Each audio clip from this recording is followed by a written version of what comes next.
ان اللہ بے شک اللہ تعالیٰ و ملائکتہ اور اس کے فرشتے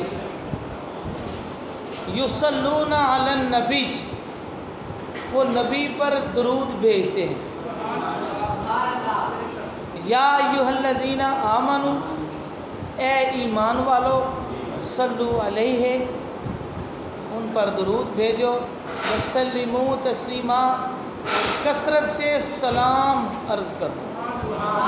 یعنی حضور کو سلام یعنی درود و سلام کی اللہ تعالیٰ نے ترغیب دی.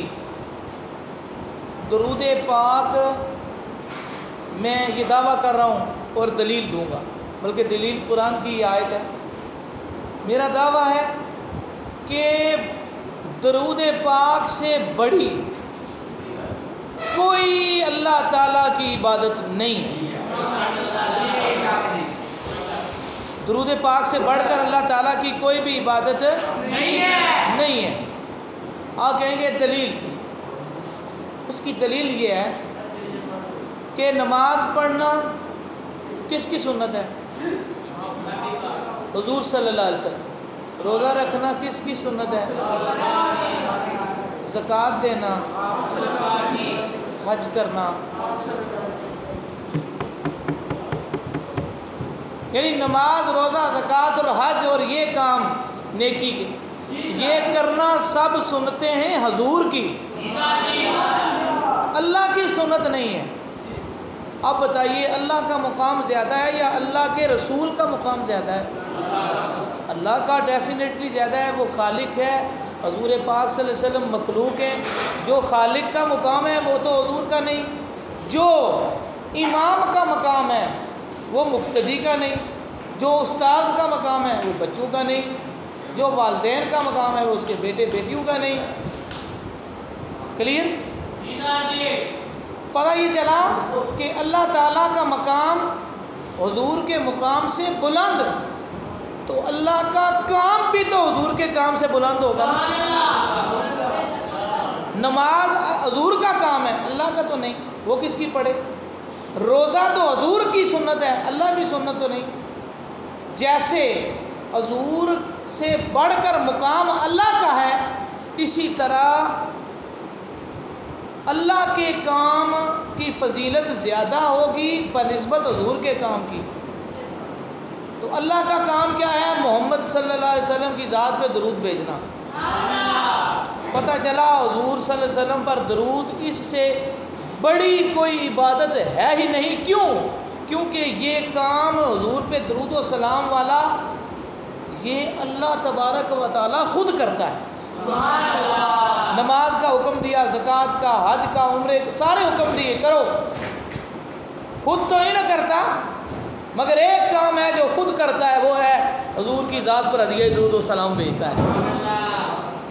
اس لیے میرے بچوں، بھائیوں، دوستوں، درود سے بڑھ کر اللہ تعالیٰ کی کوئی عبادت نہیں.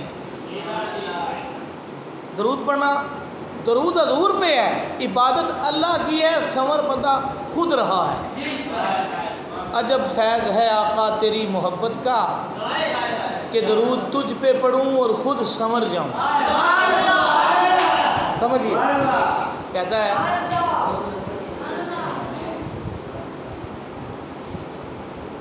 قیامت والا دن،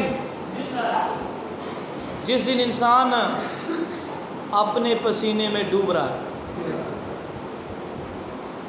ایسا ہے نا، سورج سوا نیزے پہ ہے،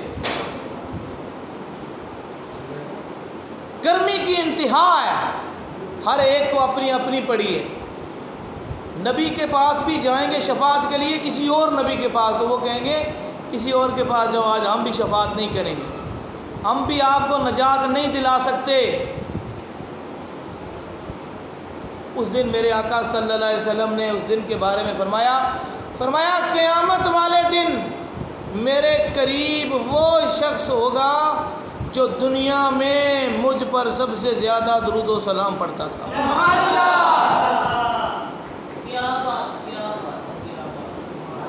جو درود پڑھنا چاہیے، پھر نہیں. درود و سلام پڑھنے والوں کا ظاہر و باطن پاک ہو جاتا ہے، ظاہر و باطن پاک ہو جاتا ہے۔ ہو نہیں سکتا کہ درود پڑھنے والا حضور پر سلام بھیجنے والا اسے دیکھ کے خدا کی یاد نہ آئے۔ سوچتے ہوں گے شاید اللہ کا وہ ولی ہے، وہ نیک ہے، وہ بندہ ہے صالح، شاید جو زیادہ نمازیں پڑھتا ہے وہ اللہ کا پیارا ہے، شاید جو زیادہ روزے رکھتا ہے وہ اللہ کا پیارا ہے، شاید وہ حج کرتا ہے، زکوٰۃ دیتا ہے، شاید وہ اللہ کا پیارا ہے۔ آؤ حضور سے پوچھتے ہیں یا رسول اللہ آپ بتائیے اللہ کا بندہ کون ہے، صالح کون ہے؟ تو حضور نے فرمایا جسے دیکھ کے خدا یاد آ جائے وہ اللہ کا نیک بندہ۔ تو کسے دیکھ کے اللہ یاد آتا ہے؟ جو درود پاک کی کثرت کرتا ہے نا، اللہ تعالیٰ اس کے ظاہر اور باطن میں ایسا نور بھر دیتا ہے، نور ایمان بھر دیتا ہے، اسے جو دیکھتا ہے اسے خدا کی یاد آتی ہے۔ یہ ہے اللہ کے مقرب اور ولی کی پہچان، اور وہ اس وقت تک اللہ کا ولی نہیں بن سکا جب تک کثرت سے حضور کی ذات پہ درود شریف نہیں بھیجتا۔ علامہ اقبال بہت بڑا نام ہے، مصور پاکستان ہے، جن کی سوچ اور فکر کی وجہ سے آج ہم ایک آزاد ملک میں بیٹھے ہیں۔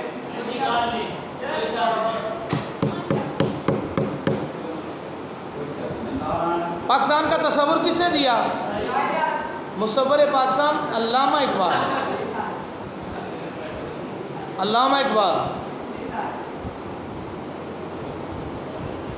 علامہ اقبال سے پوچھا 1892 میں غالباً ڈاکٹر عبد المجید ملک نے کہ لوگ آپ کو حکیم الامت کہتے ہیں، آپ نے یہ مقام کیسے حاصل کیا؟ آپ نے یہ مقام کیسے حاصل کیا کہ دنیا آپ کو حکیم الامت کہتی ہے؟ تو علامہ اقبال نے جواب دیا، اے ڈاکٹر عبد المجید ملک، میں نے 1 کروڑ مرتبہ حضور کی ذات پہ درود شریف پڑھا ہے، 1 کروڑ مرتبہ حضور پہ درود پڑھا ہے۔ کروڑ کتنا ہوتا ہے؟ 10 لاکھ نہیں، 50 لاکھ نہیں، 100 لاکھ، 100 lakhs حضور پہ درود بھیجا ہے میں نے، تو اللہ تعالیٰ نے مجھے حکیم الامت بنا دیا۔ آپ اگر یہ چاہتے ہیں آپ کا سینہ کھلے، آپ کا دماغ تر و تازہ ہو، یا آپ یہ چاہیں کہ اللہ تبارک و تعالیٰ مجھے زبان کی کشادگی عطا کرے، دل میرا کھلا رکھے، اور میں ہر ایک سے بات کرنے کی ہمت اور طاقت رکھوں، یا کوئی یہ چاہے کہ مجھے دنیا میں ہر میدان میں کامیابی حاصل ہو، یقین کیجئے آپ کثرت سے حضور پہ درود شریف پڑھنا شروع کر دیجئے، جو مانگیں گے اللہ سے آپ کو عطا ہو جائے۔ درود پاک ہر نعمت کی چابی ہے۔ دل کی تختی پہ یہ بات لکھ لیں کہ درود پاک حضور پر ہر نعمت کی چابی ہے کی آف ایوری سکسیس، ہر کامیابی کی چابی حضور پاک صلی اللہ علیہ وسلم پہ درود بھیجنا۔ میں اس لیے اکثر آپ کو کہتا رہتا ہوں کہ آپ جو ہے وہ درود پاک کی کثرت کریں، خود بھی درود پاک پڑھیں، اپنے گھر والوں کو بھی درود پاک کی تلقین کریں، اور